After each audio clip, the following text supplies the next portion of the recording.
Hi friends, it's Julie. Welcome back for another Astro update. Today I felt inspired to talk about Scorpio. And I just made a video on Scorpio, 15-minute stream of consciousness on each of the zodiac signs. There's a 15-minute video for Scorpio. I'll put it in the description box below. But I just felt newly inspired to talk even more about Scorpio because Mercury just entered 0 degrees of Scorpio. We also have the Sun in Scorpio. I think it's 6 degrees, and Venus leading the Scorpio personal planet pact at 8 degrees. So it's a lot of Scorpio, and I just felt inspired to talk about it. So the thing with Scorpio, I have a lot to say. The Scorpio energy, I'll start with merging. It's almost similar to Pisces in the sense of they're both water signs. Scorpio is the fixed water, Pisces is the mutable water, and they both want to merge, to kind of lose myself. You know, if the fire signs like Aries and Leo are all about discovering me and who I am and what I like, what I want to do today, and the child, you know, the sense of free, spontaneous identity. These farther out water planets are kind of wanting to lose the ego, lose the sense of me, and they find bliss in the merging. And that can be, it's very like relationshipy. I think when I think Pisces, I think more selfless service with that Pisces Virgo axis. It's like service. When I think Scorpio, it's still maybe on a personal level. Of course, like it can be of service also. And so like the Scorpio energy though, it almost feels like it's dealing more with family, not in the sense of like Cancer where its emotional nourishment comes through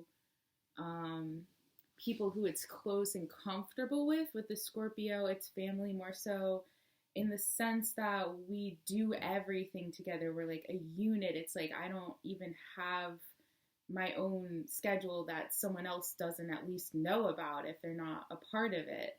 And it's that really like intertwined lives. So like my routine, my rhythm, my circadian rhythm is synced up with at least someone else, an intimate partner. And that's where sex comes in, this desire to lose myself. And it's also this kind of feeling of compulsion, this deep magnetism.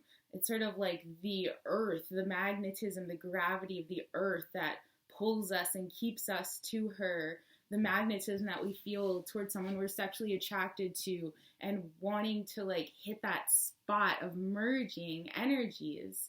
And like sharing a sensual experience. And then with that comes this feeling of that there's something outside of me that I am compelled towards. And I think, you know, there comes in the question of power and Pluto ruling Scorpio. It's like this other person, I'm obsessed. Fixed water, obsession, water, our emotional body, fixed. It's not wavering, it's not mutable, it's not like, oh yeah, I remember that person I loved once, that was so nice. It's like, there's that person and I'm feeling this way about them, and it's like, you know, focal point. Or there's that substance, there's that food, there's that, you know, whatever it is, that feels like it's outside of me and it's drawing me to it magnetically in a way that I feel maybe like out of control of. And I think that's where the addiction comes in, where when we're feeling like we are resourcing energy or pleasure or a feeling of connectedness and oneness through something outside of us. You know, if Taurus, the polarity, the opposite sign of Scorpio is self-resourcing, self-reliance, the Scorpio is pretty independent. And then the Scorpio is very simple. You know, it's like, oh, I want to make some money. And then it goes out there and it makes some money. And it's very simple. The Scorpio energy is really complex. The Scorpio energy is like, I want to make some money, and that person seems to have a lot of prestige. They've got money, they've got power. So what can I give of myself to them? And I kind of like this example I'm about to say. I know a few different Scorpio placements who've done this, marrying for citizenship. Because the Scorpio is complicated. It's like this roundabout way to get my needs met. Not that necessarily there wasn't like love and directness involved in marrying for citizenship, but what's going on is that you're merging with someone in a contract in a way that, like, it's a deep thing. Like, that's a vulnerable thing. That's not like just, oh, let's make dinner together tonight. What do you want for dinner? Oh no, I changed my mind. That's like, I mean, citizenship, that's vulnerable. And I think the Scorpio can find itself in these situations where it's really heavily dependent on someone else in order to have any kind of stable footing. And there can be a lot of anxiety in the Scorpio energy and questions like, can I trust this situation? Is it all going to fall through? Or feeling like I'm so engaged in this contract that's binding me to this other person, to this company, to this whatever, that I lose track of myself. It's like I have to quit my job, quit the relationship, break the contract, or wait until the contract expires in order for me to be like, okay, I can step back from that and then I can feel myself again. Like I've seen embodiments of Scorpio energy, which is to say people who have Scorpio sun, Venus, Mercury. The moon is like a different flavor to me. But possibly also the moon really like find themselves for months or years in South Node stuck with someone for whatever reason. Maybe we just had a child together and now we're together. Like there's something tying me to this person. And in a way that they are removed from the Taurus feeling of my body, my boundaries, my simple self, my existence. What do I need to do for myself? What can I do for myself today? My schedules of my own creation so that I can create a life for myself, kind of a thing. It's like just like all about someone else.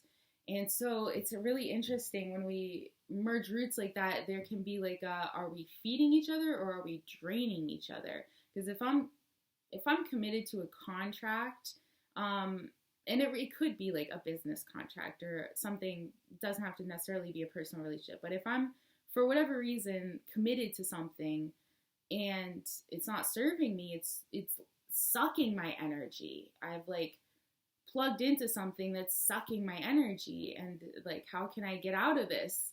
How can I find my footing again?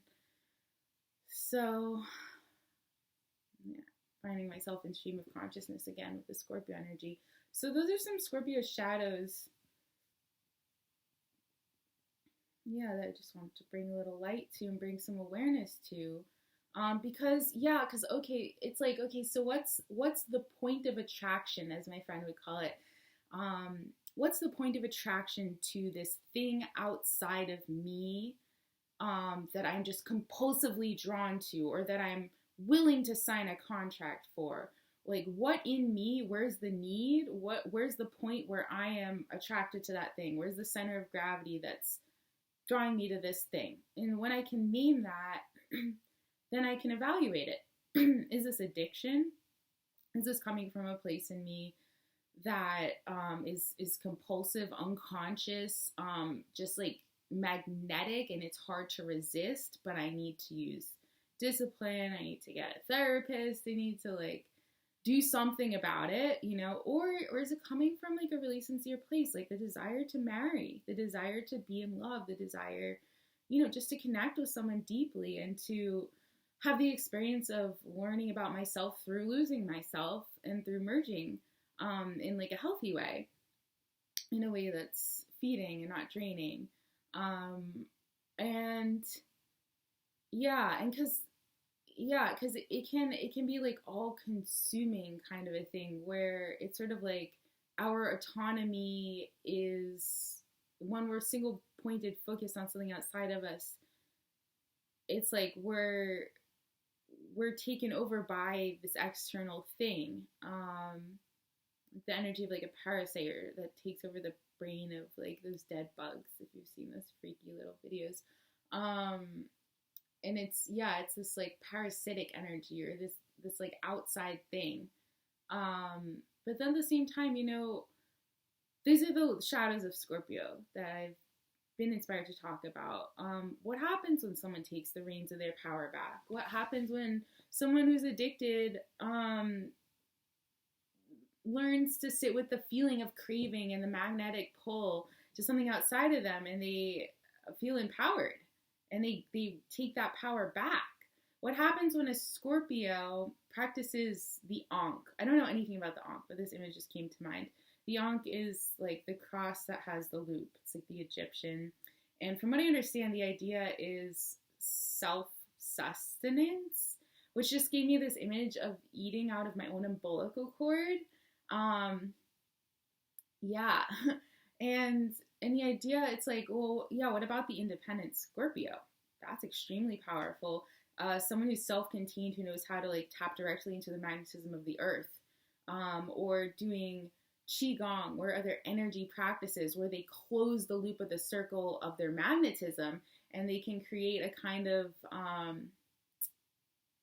what are those things called? Like a Tesla thing, like a Tesla circle, where like the magnets create like this a self-generating energy thing, free energy. They can create a free energy cycle within themselves, where they're balancing the magnetism within them with the magnetism around them, as opposed to plugging into like that thing that I'm obsessed with, or that thing that I need that someone else can help me access in this roundabout way that is like this like 10-year contract.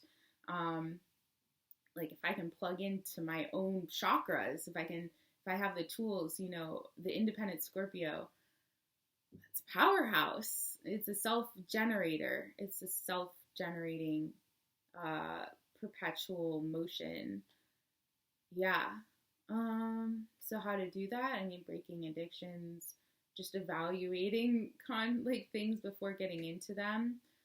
Just being aware. I think the point of this video is being aware of that scorpionic compulsion to merge, being aware of the magnetic pull towards something outside of your own energy bubble, and checking in before just zoop, surrendering and defaulting to the pull of the magnetism towards that seductive thing. Checking in and seeing, like, is this going to drain me? Or is this going to help me, like, feel my own energy? Something like that. Much simpler, much easier said than done. I know the Scorpio things are really complex, and a lot of them involve people that it's like, oh, I'm already, like, like an expression like, what did I get myself into, just like came to mind as like a Scorpio Mercury, like, oh no, what did I just sign up for? What did I just get myself into? And hey, I guess there's lessons to be learned through all of our choices, right? Like discernment of like what not to get into in the future or something like that. But I mean, at a deeper level, there's probably something to be said for karmic contracts that are already set in motion that needs to be played out. And the idea with those is that when we're compulsively magnetically drawn to something, because it's familiar, yeah, then every time it comes up, we have the chance to reevaluate it. So, that's the idea with karma, right? Is that it's a cycle, it's a pattern, it repeats, and there'll be opportunities for us to break it. Okay, so I think that's what we got for Scorpio right now. I'm sure there's so much more to say. That's for now. Okay, much love. If you're interested in a reading, you can contact me at prismclouds@gmail.com. I'll put it in the description box below, along with the other 15-minute stream of consciousness on Scorpio.